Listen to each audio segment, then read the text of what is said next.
Hello and welcome to your interview. The first question is this. How do you design PE lessons that keep all students active and engaged while still meeting a range of skill levels?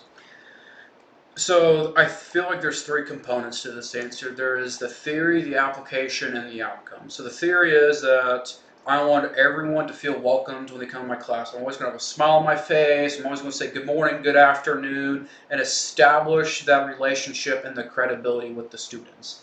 And then whenever we're in class, there's not always going to be students on the same level. Now, I break down the fundamentals for everyone, but what I do is I pair up someone that isn't at high of skill level with someone that's at a greater skill level and hope they draw a connection to each other and hope the kid, he or she is at a higher skill level, can also help coach and model on the other student.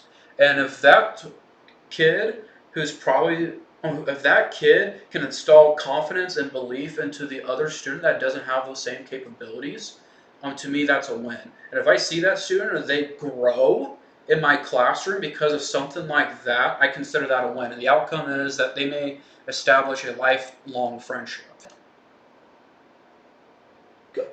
How do you help students build both physical skills and confidence, especially for the students who are hesitant or may struggle or may not even like PE?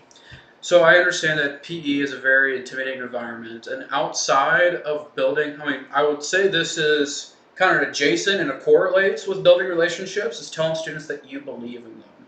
I don't think a lot of kids nowadays, whether it's from home or school or wherever, I don't think they have enough people to say they believe in them. So I want to build into them that self-confidence. I've given them that transfer of ownership and power.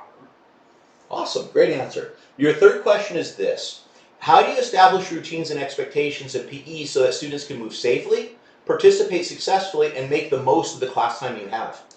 So when I utilize a buddy system, when the students walk in, they're in their groups, I mark off who's here, who's not, and to start the school year, the very first week, what we're going to do, we're going to establish my routines. So I talk about the buddy system, then we're going to go into stretching. I model the stretching, and then the kids that I feel like might be a few steps ahead of other students, I have them lead. So I model, and then they can enact on it. And then after a little bit, I do what's called the transfer of ownership, where after I take roll, they lead on their warm-ups. Perfect. Now this is one of the most difficult ones in PE, so if you need to think about it, please do. But how do you handle situations where competition, behavior, or frustration begins to interfere with that positive learning environment? A lot of times that is actually built into my lesson plan.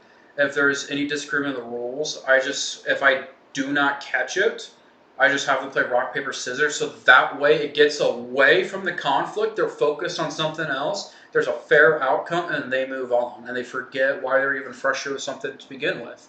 Now, sometimes I do see frustrations linger, and that's when I handle it. But if I catch it, they already know whatever I say goes, and they just really can't argue with that. How would you contribute to a school culture that values wellness, teamwork, and student involvement both during and beyond the school day? So, one thing I want to do is that I would like to coach sports, and I feel like that would be a great gateway for me to build relationships with a lot of these students. Another great gateway is that if I'm not coaching a sport, I will go to that student's game. So if I don't coach basketball, I want to go to some basketball games. So that way those kids know that I care about them, that I care about their interests. If there are students that don't even play sports, if there are students that are in jazz band or they're in Scholar Bowl and things like that, stuff that isn't really my cup of tea, I still want them to know I care, and I'll still show up for those things. I feel like a lot of kids nowadays don't have someone following through with them, and I want to be one of those people that do. All right, so for our final question, what draws you to a district like Mount Ayr? How do you see yourself contributing to this school community? Basically, why do you want to teach here? What are you interested in?